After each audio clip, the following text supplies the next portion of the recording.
Parents that I've had the privilege of meeting. I don't get to meet every family we serve, but Des really stood out to me.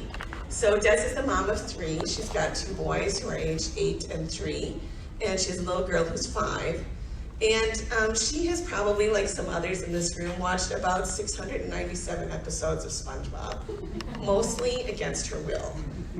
She will tell me, though, that the one good thing about SpongeBob and an obsession with SpongeBob is that it is not that hard to decorate a birthday cake to look like SpongeBob.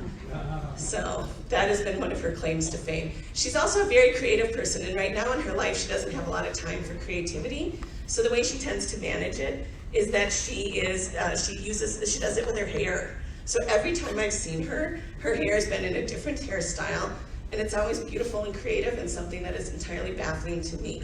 So she brings that creativity where she can because she's very busy. Like many moms that we work with, she's been living in poverty and has been for generations. Her parents were also living in poverty. Des works at a retail store, and she's very talented. Everybody viewed her as a go-getter. She was the first one who would go and get, clean up the stock room or, reset, kind of zhuzh the shelves to make things look better. And they often talked to her about it, like applying for a promotion, but she never could. And the reason she couldn't was because in her store you had to apply online, and she had no access to a computer. So one of the things that your support has done for our work is it's allowed us to enable our family specialists to have computers and to have tablets that they bring out with them with hotspots. And so when working with our family specialist, Des was actually able to apply for a promotion at her work, and she got one. Now this is really exciting for her because the promotion is actually closer to home. Like many people living in poverty, she doesn't have a car. She goes everywhere on the bus. She and her kids walk to the grocery store. They take the bus to the clinic.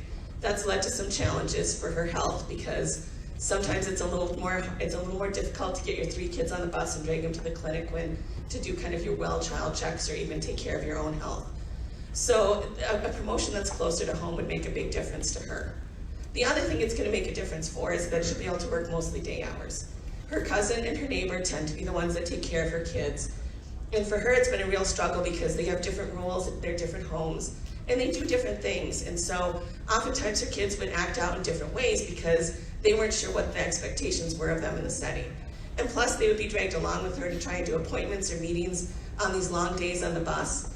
And they would kind of act up. And she says she felt really, really judged on the bus. And she'd get really terse and curt and not be the kind of mom she wanted to be because she'd be yelling at her kids to try and keep them from misbehaving in public settings, and she knew people were looking at her.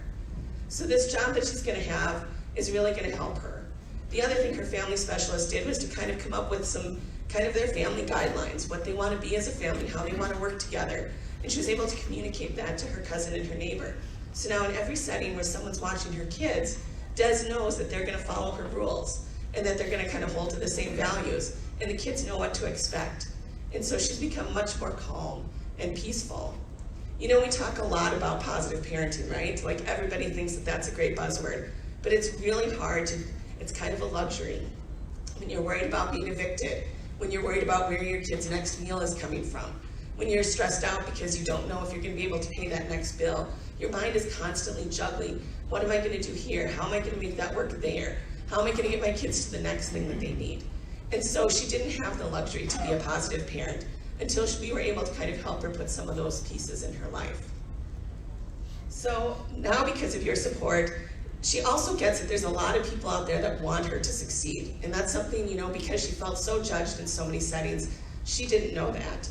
She told us, I feel much more confident that I can parent on my own. Because of her ability to meet the goals for her family, she's calmer and she doesn't get as frustrated with her children. Kids living in poverty is a huge issue in Minnesota. Over one in 3 kids is living in poverty, and the numbers are far worse for families of color. African American children, about 48% of them are living in poverty. Poverty is detrimental to children, families, and our communities, as it degrades the parents' ability to adequately care for their families. It degrades a child's chance of meeting developmental and academic milestones, and it limits their access to early childhood education.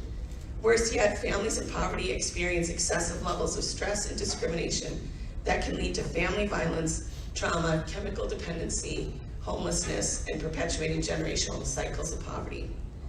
The cost for families to fail is really high. And at FamilyWise, we're working every day to change the way systems work around poverty, parenting through poverty. Tonight here is about giving parents like Des the tools to create a safe and healthy environment for their children and to help them break those generational cycles of poverty. With your support, we're hoping to provide tools to many families in our community. Your gift can lift the 350 kids we serve every month out of the cycle of poverty and set their families on the path to success. Thank you.